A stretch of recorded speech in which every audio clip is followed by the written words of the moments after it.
Welcome, everyone. Welcome to the 2023, the Fall 2023 New Jersey Film Festival Filmmaker Q&A series that we have been running for this upcoming festival, which will be our 42nd annual. That's right, we've been running this since 1982. It's one of the longest running festivals in New Jersey, and we'll be having a wonderful lineup of 19 films which are in competition for best film, best feature film, best documentary, best short. And we have a number of filmmakers that we're interviewing as a kind of perk for those who are going to be watching the film online. I must also let you know that our festival is a hybrid, which means there will be screenings in person as well as online. All screenings are available for 24 hours on their show date. And this Q&A is kind of meant to be there for those who can't come to the in-person screening. Today, we have the wonderful team. We have the two lead actors, as well as the director for the important film Honor Student, which is directed by Tamika Miller, who's down below me. We have Hudson Yang, who's one of the leads, as well as Kelly Jenrette, who's also the other lead. And I also have Katie Scrivani, who's the assistant director of the film festival present. I'm Al Nigrin. I've been running this thing for 42 years, so welcome everybody. Wow. Thank you you for having us. Thanks so much for coming. Thank you. Thank you. Well, I always get to ask the first question because I'm the boss. And so it's a very generic question, Tamika. Your film came together how? Tell us the genesis of how you came to direct this film. I know you're an accomplished director. You've done a number of TV series. You're out there, but this seems to be an important film to you. Tell us more about it. Well, Honor Student was a script that was co-written several years ago in 2017. And it was really born out of two things. One was my desire to write something that I knew I could produce myself and didn't need to go to the gatekeepers to get financing. And so Honor Student is a two-hander, which means that it basically, the majority of the film is with two actors in one room, essentially. And so that was the first bit, really trying to create an opportunity for myself as a filmmaker, as a storyteller. The second bit was when I decided on the subject matter, it was really born out of my sincere desire to know the question I have, and I would imagine many people have, like, what would it take to curtail gun violence in this country? And without giving too much away in the film, it was my endeavor to make something that was thought-provoking, that is intelligent, that really speaks to hopefully most of the thoughts and concerns that we non-policymakers may have. Wonderful. Yes. So we need to tell the audience your film is basically about an honor student who has suffered from personal tragedy. That's Hudson's playing Jeremy in the film. And he's decided he's going to shoot up his school. And there's a rationale for doing this. And he is now in a kind of pas de deux with Kelly's character, who is Mrs. Hill, who is one of his favorite teachers. And it's basically a kind of standoff between the two of them. Is that an accurate portrayal? That's very accurate. So yeah. How did you find these two guys? They're really terrific. I was on the edge of my chair throughout the film. It's very suspenseful. How did you end up working with these two guys? Well, Kelly, I'd worked with previously on a TV movie. And, you know, Kelly is a remarkable Emmy-nominated actress. And when I worked with her the first time, I just made a mental note and I said to myself, I didn't tell her this at the time. I said to myself, I'm going to work with her again. Like I just knew I would. And I'm grateful she said yes to this. So when it came time to cast the role of Mrs. Hill, I called up Kelly and said, hey, I'm gonna send you this script. I said, we're going to do the whole Hollywood thing. Your agent, your manager's going to get a call from my producers, but I'm just going to slip you this script, and let me know what you think of it, because I'd love for you to play this role. And then Kelly has a story about what happened after that. But in Hudson, I came to Hudson. Of course, many people know Hudson from Fresh Off the Boat, having practically grown up on five seasons of Fresh Off the Boat, very successful. Six, my bad, six. And very talented. And Hudson auditioned for the role, and I really liked Hudson, and I had him come back for a call back. Now, mind you, this was all during COVID. So, the times of sort of being in the room with an actor and the ability to sort of give notes or adjustments, that wasn't the case to be in the same room. But we did the callback session over Zoom, and I gave Hudson some notes and some adjustments, and I offered him the role. Wonderful. And there's another famous person that's part of the ensemble, which I didn't realize until I saw the credits, and I recognized that one of the other actors is Olivia Simmons, who's J.K. Simmons' daughter, right? Is that correct? Yes, that's correct. Yes. Very cool. Anyway, I've taken so many questions so far. Katie, why don't you ask a question to these guys?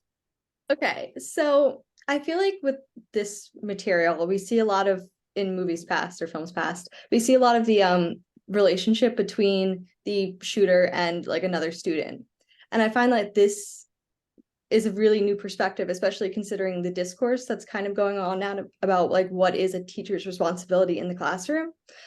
Are they supposed to, how far are they willing to go if something like this happens? So can you talk a little bit about why you chose like this relationship over having Hudson, Jeremy, speak to another student and tell his, ideas and stuff to them? Well, I'll say this, it was important to me to make a film that we had not seen before. I've never seen a film like this.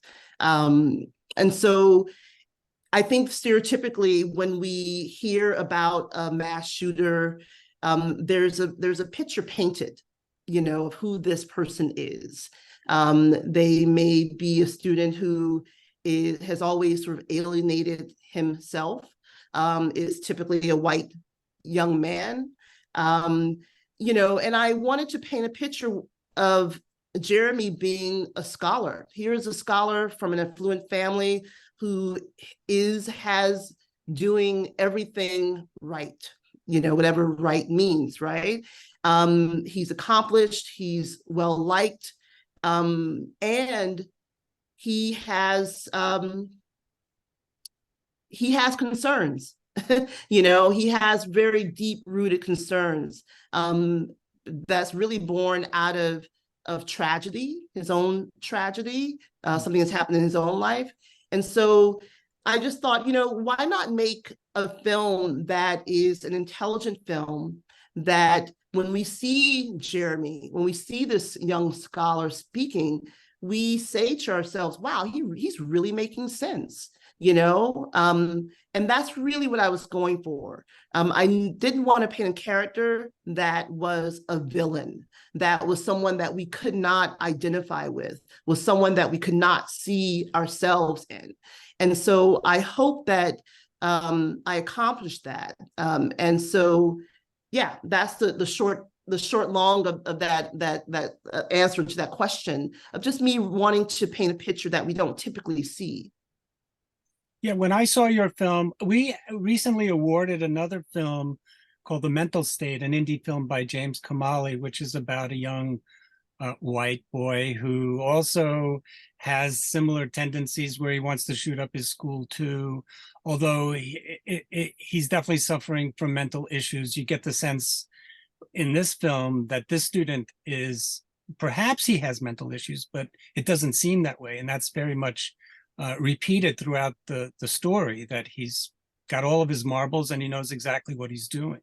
I also thought of Gus Van Sant's Elephant, That's another film that I remembered seeing, and actually we showed when it first came out, I guess in the 90s or the early part of the new century. I can't remember when it was made. But again, I think the fact that we're dealing with an Asian American and the interaction with an African American teacher and the crap that they've had to deal with by a kind of white dominated society is something you're absolutely right we have not seen.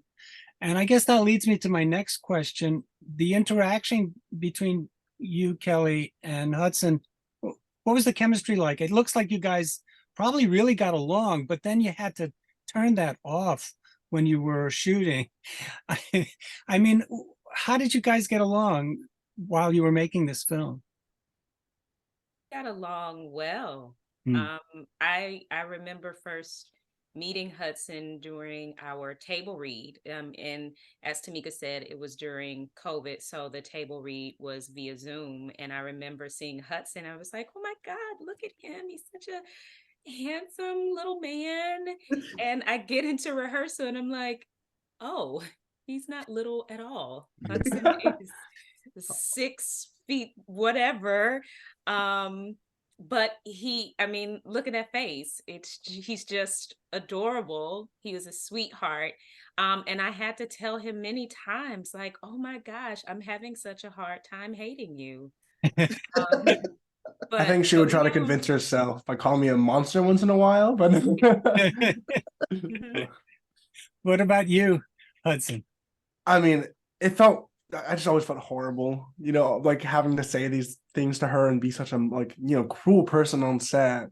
I think I did try my best to very much so turn it off after. I mean, I hope I turned it off after the camera stopped recording. But I mean, I have to say Kelly is an incredible actor. So being part of those scenes, it felt almost too real. It's I would go home feeling like I just committed a crime or a sin. And I mean, one of the reasons why I love being part of this film was because I don't think we'll ever be a part of something like this again, and especially with such an incredibly talented actress. And it was incredible to be on set and learn so much from everyone. Yeah, I mean, you slap her around and you guys beat up on each other during the film. And I thought, well, you've got to go into that phase. And then how do you turn it off? Must have been, I guess as a good actor, it's easy to turn it off, right? No, It was a baited question. I mean, because I've never acted, but I've directed many films, and it's tough to switch it on and off. I wonder. And so anyway, thank you so much. Katie, your turn. So that was gonna be one of my next questions was for Hudson. To be honest, I spent the beginning of the summer binging Fresh Off the Boat, and then I watched this movie. So seeing those two very different characters, how hard was it for you to get into the mind space? How did you do it? I think so. This was my first kind of ever dramatic film, and Tamika really took a chance and helped me out here a lot. And she coached me through it the entire way through. I don't think I could have done it without her at all. And it was hard, especially when I first auditioned and just at first kind of getting into the character and trying to portray it accurately as I could. But she gave me a lot of notes trying to put me in the mind space, thinking about my own brother and what I would do if he got hurt. And of course, I think any of us would go to the ends of the earth to get revenge or protect our family.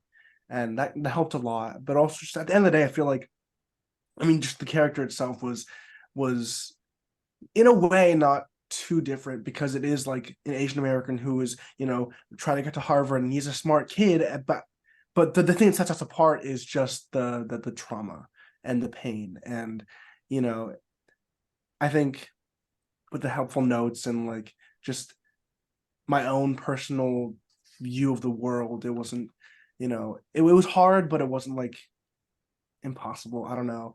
I will say that we did end up having to have a therapist on set because it was so emotional. And I know Kelly has stories about how after set she'd go home just emotionally wrecked, and I definitely feel the same. Is that true, Kelly? Yes, it's very true. I remember, I don't know if it was, I don't remember what day it was. I just remember after that day, I called my husband on the way home in tears. And I was like, can you please just run a bath for me? You know, I just wanted to soak and wash off the day. Came home and, you know, he had the bath water running and the music ready to play. It was Hmm. this role by far is the hardest thing I have ever done in my career. And yeah, it was not easy to shake off. It really wasn't. I think you both are amazing, and that means that Tamika, you found the right people, and that's a credit to you for sure. I also really like the animations. I thought that they really added a different tone to the film and made it almost graphic novel-y. Was that something you wanted right from the get-go, or did that come into existence as you were working on the film? The animation wasn't originally on the page. So in the earlier drafts of the script, it was a flashback, live action flashback.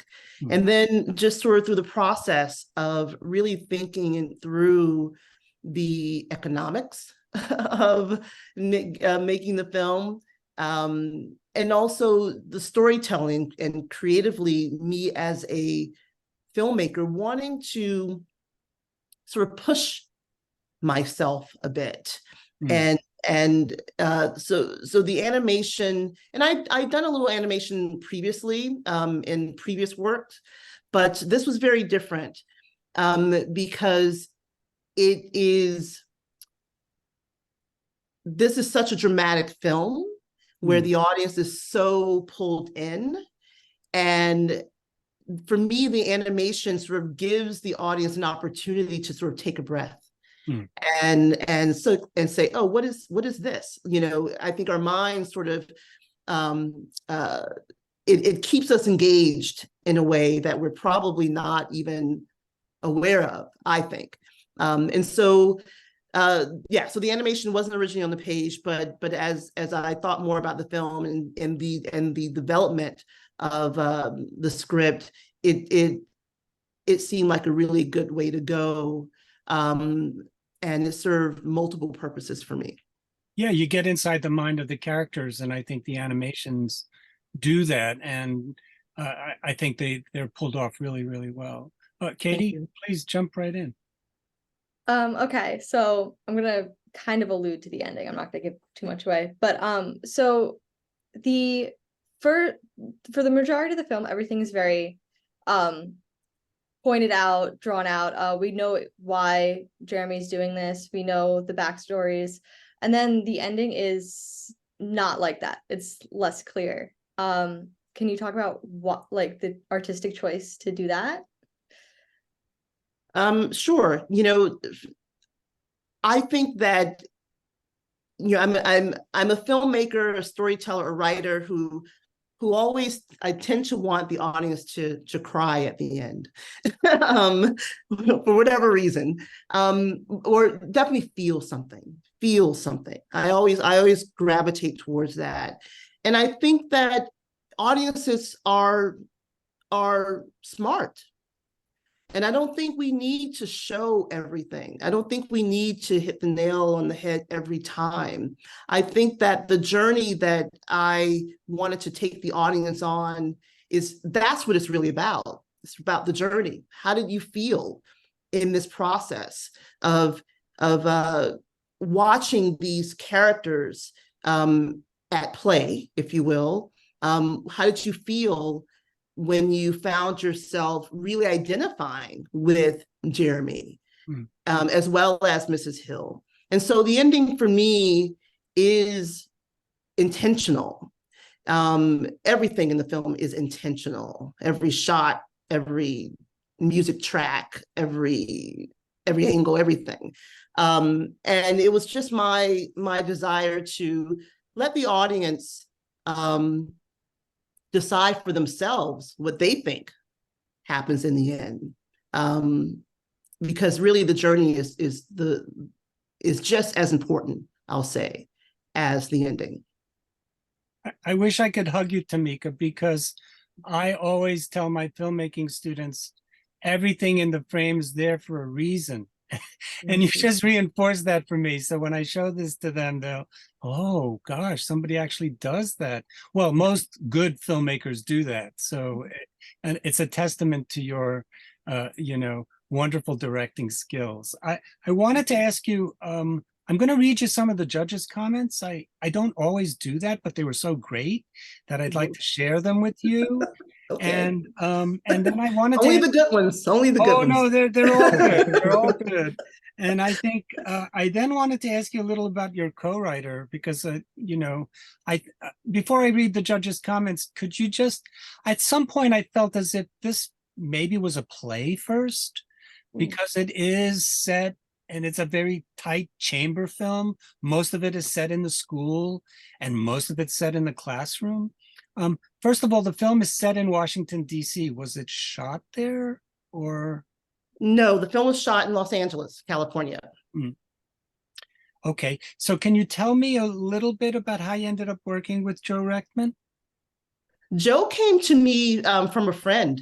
I was looking for a writer to collaborate with on this.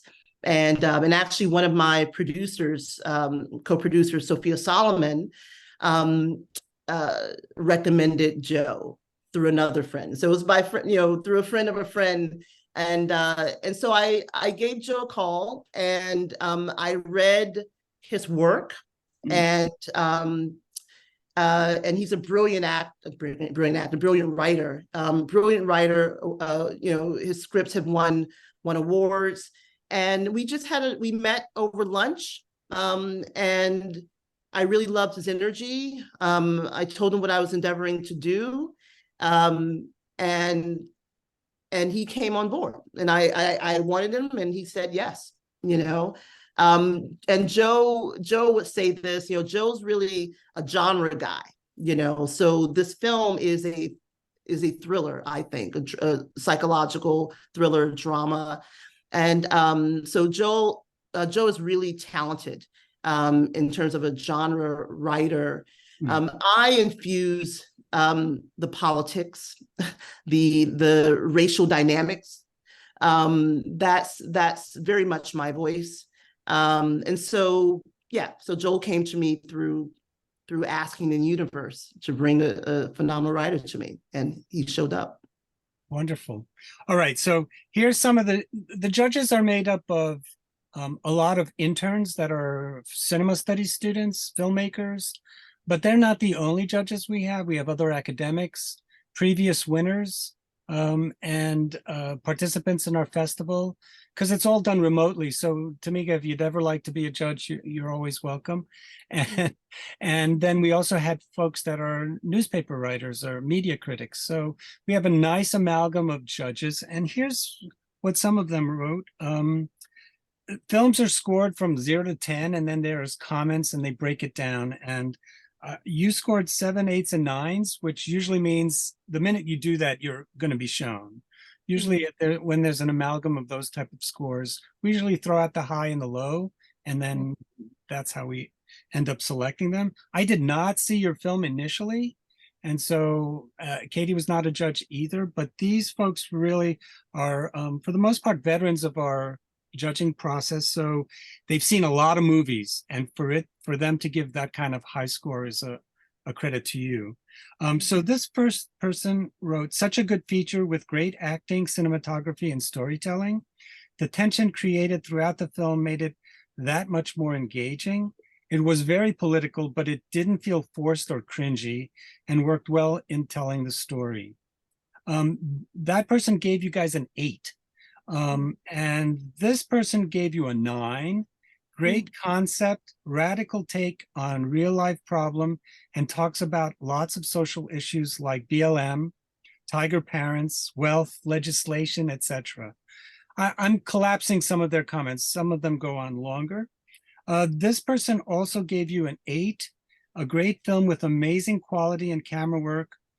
but it feels as if I've seen this film before. So this person still liked it, but they felt maybe it was not as original as, but I disagree, and that's okay.